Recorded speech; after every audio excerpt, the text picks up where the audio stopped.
Welcome to EcoHub Podcast, everyone. We're doing a deep dive today. It's all about the upcoming Osaka-Kansai Expo. Oh, cool. Yeah, but we're looking at it, from like an economic and business angle. Right. Yeah, make it practical. Yeah, exactly. It's Huh. not all, flashing lights and cotton candy. Yeah, no kidding. There's some serious economic potential there we got to look Yeah, into. for sure. Right. We're talking revitalizing a whole region, even Oh, attracting investments, and who knows, maybe even a boost to Japan's whole economy. right, high stakes stuff. Yeah. So what are the analysts saying about this? Okay, so the report we're looking at today, well, it's called Viewpoint, and it's number 2024-034. Okay. And it was published January 8, 2025 by the Japan Research Institute, I see. which, if you're in Japan, you know them as Nihon Soken. Ah, okay. Yeah. And these guys, they're like the heavy hitters when it comes to economic analysis. Yeah, they've got a pretty solid reputation for sure. So let's jump into this. What are the key takeaways? Well, one of the first things that kind of jumped out at me was how much they emphasize the expo's impact long term. Yeah. You know, Okay. they really don't want people thinking this is just a 6-month party and then everybody packs up and goes home. Yeah, true. It makes sense, though. I mean, that's a lot of investment for just a temporary thing. They're going to need to show some lasting results, to make it worthwhile. Exactly. They actually bring up the 1970 Osaka Expo. Oh, wow. Going way back. Yeah. And fun fact, that one actually had a really slow start at first. Really?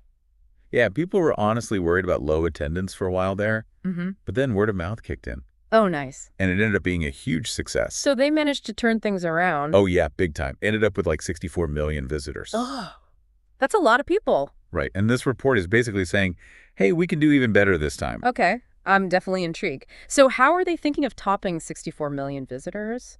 And, how do they plan to make that kind of lasting impact? Well, the report says the key is to think bigger than just Osaka. Okay, I'm listening. They see this expo as like a launch pad, Yeah. for revitalizing the whole region, Huh? especially for areas that are still struggling after the pandemic. That's really interesting. So instead of just funneling tons of people into Osaka, they want to use it to, boost tourism across Japan. Exactly. That's actually a really smart move, especially with how much over-tourism there is in places like Tokyo and Kyoto. It's like they're creating this ripple effect, Yeah, you I getcha. spreading the tourist dollars around and giving those lesser-known areas a much-needed boost. All right, I like it. But how are they going to actually do that? Do they have any specific strategies outlined in the report? Oh, yeah, absolutely. The report is full of recommendations. For example, one thing they talk about is promoting tourism packages that combine a visit to the expo with, trips to other regions, Interesting. showcasing Japan's diverse culture and landscape. Yeah, that's smart marketing for sure. It definitely taps into that whole experiential travel trend, too. Totally. People want authentic experiences, not just the same old tourist traps. Yeah. Right. I mean, think about it. Japan's got that reputation for being super safe and hospitable. Oh, yeah, that's a big plus. Huge draw for international tourists. And it's not just about tourism either. What else are they thinking about? They also see the expo as a chance to attract foreign investment Okay. and, encourage new industries to grow. Now we're talking real economic impact. What kind of industries are we looking at? Well, they specifically mention sustainable technologies, renewable energy, Mm-hmm. and even things like, Japanese cultural exports. Oh, interesting. Like what? Like traditional crafts, fashion, all that. Right. They basically see the expo as a platform to show off Japanese innovation to the whole world. That makes sense. It's about capitalizing on that global spotlight, right? Attracting investment. Yeah. And creating jobs. Exactly. It's a long-term play, not just some quick cash grab. Yeah, I can dig it. Yeah. So with this whole long-term strategy in mind, they bring up the famous Tower of the Sun from the 1970 Expo. Ah, yes. Designed by the artist Taro Okamoto. Yeah, I've seen pictures, pretty iconic. What does that have to do with the new expo, though? Well, Okamoto had this vision for Osaka to become like a global cultural hub, Yeah. but not in some generic way. Okay. He wanted Osaka to embrace modern sensibilities, Yeah. but still keep its unique cultural identity. That's a cool idea. So are they saying that for Osaka to really succeed, it needs to be more than just an economic powerhouse? Like it needs a soul, the cultural identity that people around the world can connect with? That's it, exactly. And they think the expo can make that happen. All right, I see where they're going with this.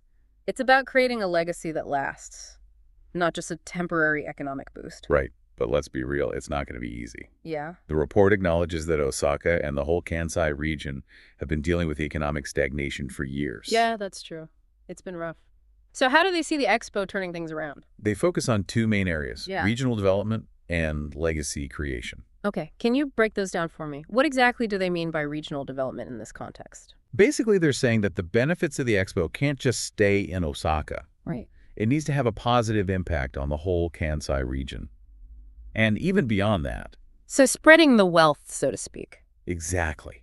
They're talking about creating a network effect where the expo's success spills over into neighboring areas, boosting tourism, attracting investment, creating new opportunities. Okay, that's a pretty bold vision. Yeah. And what about this legacy creation? That seems even trickier. Right. It's not just about, building fancy new buildings. No, of course not. It's about a lasting impact on the economy, on society, on how the world sees Japan. So how do they plan to achieve that? They must have some pretty specific recommendations, right? Oh, they do. And that's where things get really interesting. But I think we're getting a bit ahead of ourselves. Good point. We've got a lot more to unpack here. So let's dive into those specific recommendations and see how they plan to pull this whole thing off in part 2 of our deep dive. Okay, so let's get into those recommendations. The report actually breaks them down into two main categories: tangible and intangible. Okay, I like the sound of tangible. Give me the specifics. All right, so the tangible recommendations, they're all about the practical steps that organizers can take to maximize the expo's impact. Set the stage for success. Practical, I like it. So what kind of practical steps are we talking about here? Well, one of the biggest things they emphasize is making sure visitors have a really smooth and enjoyable experience. Yeah, that makes sense. Yeah. Nobody wants to deal with long lines and confusing directions and language barriers when they're trying to, have fun and explore. Exactly. The report gets into the nitty-gritty too. They suggest investing in efficient transportation systems, making sure the signage is super clear, and having plenty of multilingual staff on hand. Right. It's all about making people feel welcome and creating that buzz, Yeah. like that word of mouth effect that saved the 1970 Expo. You got it. They even suggest having interactive and engaging exhibits that appeal to a lot of different interests. Okay. They want people to keep talking about how cool and thought-provoking the expo was long after they've gone home. Okay. I'm starting to picture this. Interactive exhibits, smooth logistics. What else? They also suggest weaving elements of Japanese culture into the overall design and atmosphere of the expo, showcasing both traditional and modern aspects. Oh, that's a cool idea. It's a chance to really immerse visitors in Japanese culture. Yeah. Beyond just the typical tourist attractions. Right. They want to highlight the diversity of Japanese culture. Yeah. From traditional arts and crafts to modern music and fashion and technology. It's about showing all the different sides of Japan. Giving the world a more complete picture. Exactly. And that actually leads us perfectly into the intangible recommendations, which are more about long-term strategies and changing mindsets. Okay, so we're moving from practical steps to something a bit more conceptual. Exactly. The report says to create a truly lasting legacy, the expo needs to be more than just a spectacle. It needs to be like a catalyst for positive change. I like that. A catalyst for change. How do they make that happen, though? That's a pretty tall order. Well, one of the key recommendations is to encourage collaboration between different sectors like businesses, government agencies, universities, even local communities. So breaking down those silos and getting everyone on the same page, that's got to be easier said than done. Oh, for sure. But the report argues that this kind of cross-sector collaboration is essential for developing innovative solutions to the challenges facing the region and Japan as a whole. Okay, I can see the logic there. Yeah. When you bring together different perspectives and expertise, you're more likely to come up with creative and effective solutions. Exactly. And it's not just about brainstorming ideas either. It's about putting those ideas into action. Right. The report really emphasizes the importance of developing concrete action plans and setting measurable goals. Yeah, otherwise it's just a lot of talk with no real results. Right. Accountability and follow-through are key. And they even go a step further by advocating for a culture of innovation and entrepreneurship. Okay. They want to see the expo spark new ideas and new businesses that will keep thriving long after the event is over. I see the big picture. They're not just thinking about 6 months. They're thinking about the next decade, the next generation. Exactly. They want to use the expo as a springboard to transform the Kansai region into a global hub for innovation and sustainable development. It's an ambitious vision, but I think it's got real potential. I'm on board with the vision. But let's be realistic here. What about the potential obstacles? What? Japan has a history of struggling to maintain momentum after big events, like the Olympics. Yeah, that's a good point. You're right to bring that up. And the report actually doesn't shy away from those concerns. Okay. In fact, they specifically address the issue of complacency and short-sightedness. So how do they plan to avoid falling into that trap? Well, they urge organizers to think beyond those 6 months and develop long-term strategies for keeping the momentum going. Okay. For example, they recommend setting up a dedicated legacy committee Ah, I see. to oversee the implementation of the recommendations and track progress over time. That's a good idea. Creates accountability. Make sure that someone is steering the ship even after the expo lights are out. Exactly. They even suggest creating a special fund to support innovative projects and initiatives that are in line with the Expo's themes. Wow. Okay, so they're putting our money where their mouth is. Right. They know this is a once-in-a-generation chance to really transform the Kansai region, and they're not taking it lightly. I'm really starting to feel the ambition behind this report. Yeah. They're not just aiming for a successful event. They want a lasting impact on Japan's economy and society as a whole. And that's actually where the report gets even more interesting. They go beyond just the nuts and bolts of the Expo itself and start looking at the potential ripple effects on the national economy. Okay, now we're talking big picture stuff. This is what I'm really eager to hear about. So let's dive into those details in part 3. Okay, so let's zoom out a bit and look at the national economic picture. The report predicts that the Expo could generate trillions of yen in economic activity. Trillions. Whoa. Okay, now we're talking serious money. But where do they see all that growth coming from? Well, they break it down into a few key areas. First, there's the immediate boost from visitor spending during the Expo itself. Right. Makes sense. Hotels, restaurants, transportation, souvenirs, the whole shebang. Exactly. But they're not just banking on tourists. They're also factoring in increased investment, both from within Japan and from overseas. Ah, okay. Because the expo puts the Kansai region on the map. Exactly. They hope to attract new businesses, create new jobs. That kind of stuff has a ripple effect throughout the whole economy. It's like a giant advertisement for Japan, but way more exciting than a boring old commercial. Right. And then there's the long-term impact on tourism. They believe the expo will have a halo effect, bringing in more visitors to Japan for years to come. Like planting a seed that keeps growing. The expo gets people excited about Japan. Then they come back later to explore more, visit different regions, maybe even bring their friends. Precisely. And the report even suggests the expo could help diversify Japan's tourism industry, which has traditionally been really concentrated in a few popular spots. So taking some pressure off places like Tokyo and Kyoto, and spreading the love to those lesser-known regions we talked about earlier. Exactly. Creating a more balanced and sustainable tourism landscape. Okay, I'm seeing the potential, but, every coin has two sides. Right. Are there any downsides or risks they point out? Yeah, they do acknowledge some potential challenges.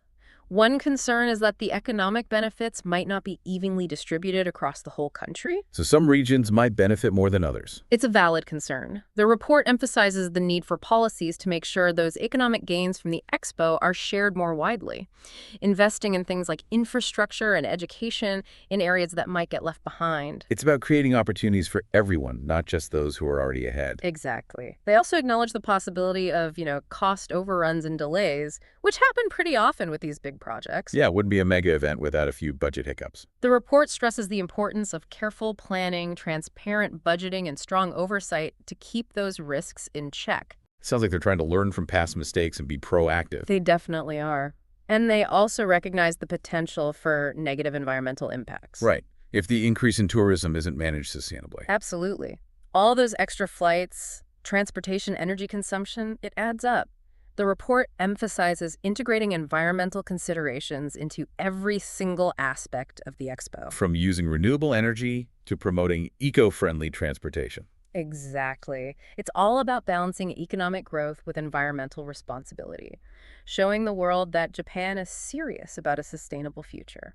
It sounds like this report is incredibly thorough.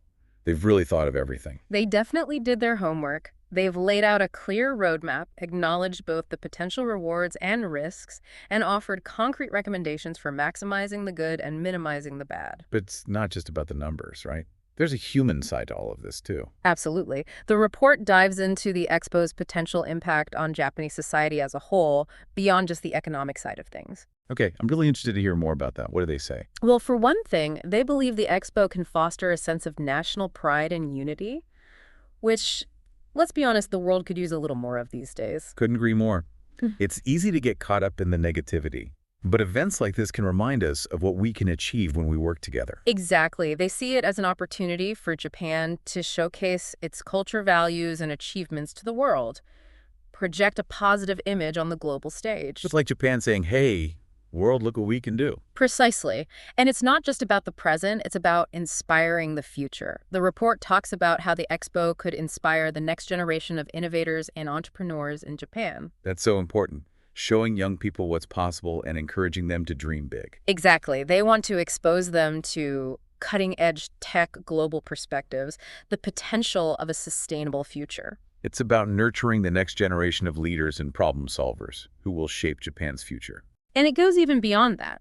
The report also highlights the potential for the expo to promote understanding and cooperation between different cultures. In our increasingly interconnected world that's more important than ever, finding ways to bridge those cultural divides and build relationships based on mutual respect. Exactly.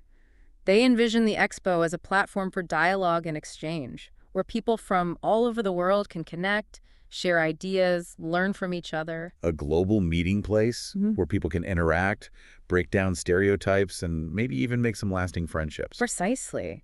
They even suggest the expo could strengthen Japan's diplomatic relationships with other countries, leading to new partnerships and collaborations. Wow, they really are aiming high with this expo. It's not just about economics. It's about culture education, diplomacy, even national identity. They see it as a transformative event, one that could have a huge impact on Japanese society for generations to come. It's a bold vision, but after diving into this report, I think they might just pull it off. I agree. This report has been incredibly insightful. They've laid out such a compelling case, anticipating challenges and offering solutions. It's inspiring to see such ambition. It reminds us that even when faced with complex problems, we can still be optimistic and believe in our ability to create a better future. Well said. So for our listeners, what's the key takeaway from all of this? What should they remember about this expo? The Osaka-Kansai Expo. It's more than just an event. It's a chance for Japan to highlight its strengths, address its challenges, inspire its people, and contribute to a more sustainable and interconnected world. It's a bold experiment, a massive undertaking, and a story that's just starting to unfold. That's a great way to put it. It's a story we'll definitely be following closely. Thanks for taking us on this deep dive. It was my pleasure. I really enjoyed our conversation. And for all our listeners out there, thanks for joining us on EcoHub Podcast. We'll be back soon with more deep dives into the topics that are shaping our world. Until next time, keep exploring, keep learning, and keep asking those big questions. See you next time.